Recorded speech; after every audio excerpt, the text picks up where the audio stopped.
આપણી સાથે વડોદરાથી એસોસિએટ એડિટર જોડાયા છે અમિત ઠાકોર। અમિત, કેવો માહોલ છે ત્યાં? સમય મર્યાદા પૂર્ણ થઈ છે, હવે તમામ લોકો પહોંચ્યા હતા ઉમેદવારો ફોર્મ ભરવા માટે।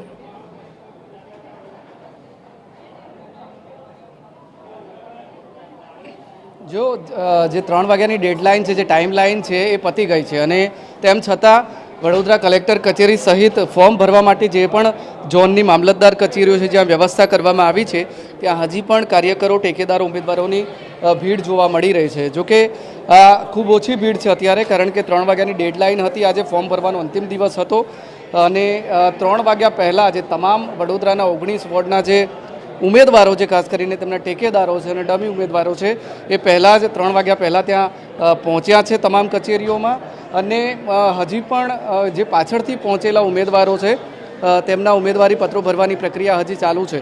ભલે 3 વાગ્યાનો સમય થઈ ગયો છે, પરંતુ 3 વાગ્યા પહેલાં તેઓ કચેરીએ પહોંચી ગયા છે, એટલે એક પછી એક વોર્ડનો વારો આવી રહ્યો છે અને એટલા માટે જ થોડો વિલંબ થઈ રહ્યો છે। આ પ્રોસિજર લગભગ હજી પણ અડધો કલાક સુધી ચાલે તો પણ એ ઉમેદવારી પત્રો માન્ય ગણાશે, કારણ કે તમામ જે ઉમેદવારો છે એ 3 વાગ્યાની જે ડેડલાઇન છે, જે સમય મર્યાદા છે તેની પહેલાં વોર્ડ જે કચેરી છે તેમાં એન્ટ્રી લઈ લીધી હતી અને એટલા માટે જ હવે તેમની જે ઉમેદવારી પત્રો ભરવાની પ્રક્રિયા છે અંતિમ તબક્કામાં ચાલી રહી છે અને એટલા માટે જ હજી પણ તમામ જે મામલતદાર કચેરીઓ છે, ઝોન કચેરી છે અને કલેક્ટર કચેરી છે ત્યાં ઉમેદવારોની સાથે સાથે તેમના જે ટેકેદારો છે, સમર્થકો છે, એમના ડમી ઉમેદવારો છે, તેમની ભીડ અત્યારે પણ જોવા મળી રહી છે।